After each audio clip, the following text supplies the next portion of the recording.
به نام خدا. داستان مشورت با دشمن عاقل.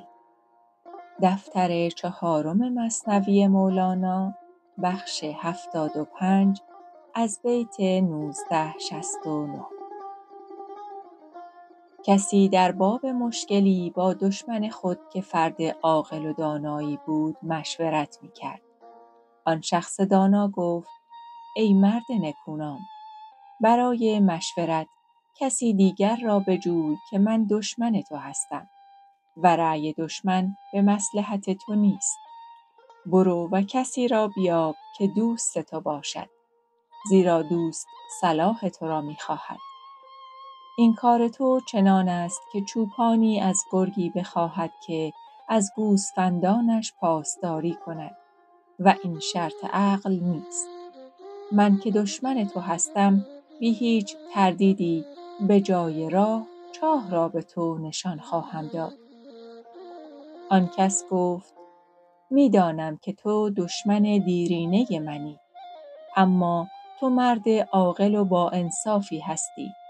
عقل تو هرگز به نفس تو اجازه نمی دهد که راه کژ به کسی نشان بدهی. طبیعت حیوانی تو می خواهد خصم من باشد، اما عقل تو چنین مجالی به او نمی دهد. زیرا عقل مانند پاسبانی است که آدمی را از کارهای شر به خیر و نیکی می کشاند.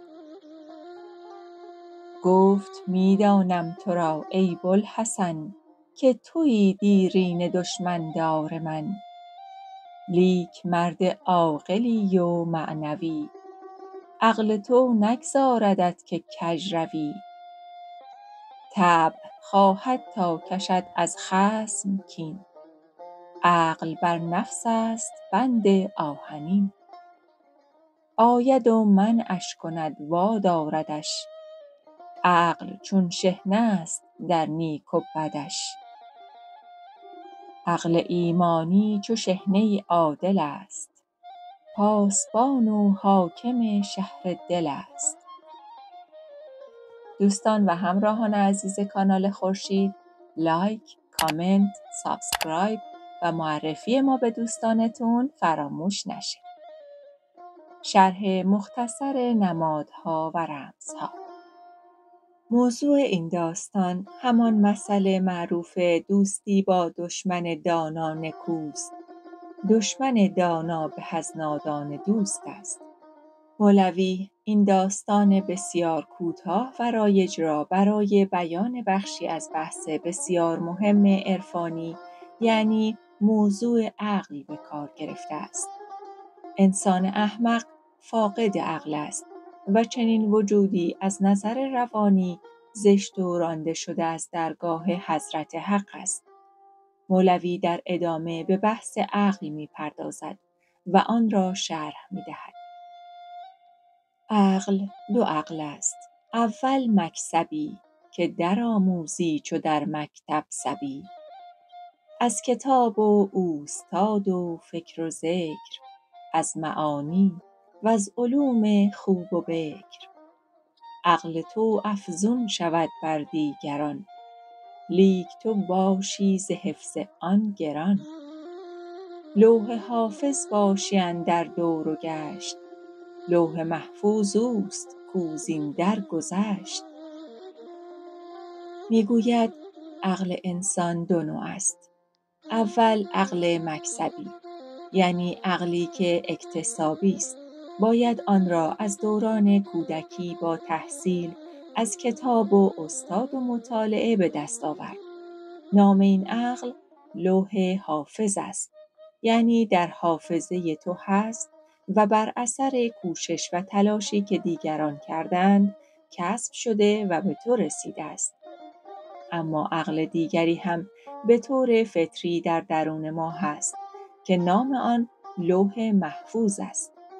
این همان عقلی است که خداوند در ما به ودیعه گذارده است. سرچشمه این عقل در جان ماست. عقل دیگر بخشش یزدان بود، چشمه آن در میان جان بود. عقل اکتسابی چون چشمه‌اش از خارج وجود ماست، همواره در تغییر و تبدیل است، درست مانند جوی آب که از خانه ها می گذرد. اگر روزی منبع این آب بسته شود، جریان آب قطع می شود. عقل تحصیلی مثال جوی ها، کان رود در خانه ای از کوی ها. راه آبش بسته شد، شد بی نوا، از درون خویشتن جو چشمه را. اما عقل فطری زوال ناپذیر است، هیچگاه تغییر نمی یابد و همواره در دسترس است. و مهمتر این که اگر آن عقل فطری زمام امور زندگی کسی را در دست بگیرد، قادر است بر احساسهای مخرب و شهوات انسان افسار بزند و شهریار او باشد. اینجاست که مولوی همین داستان مشورت با دشمن عاقل را نقل می کند تا بیانگر این پیام حضرت رسول اکرم صلی الله باشد که فرمود: گفت پیغمبر که احمق هر که هست، او عدو ماست و غول رهزن است. هر که او عاقل بود او جان ماست، روح او و ریح او ریحان ماست. پایان.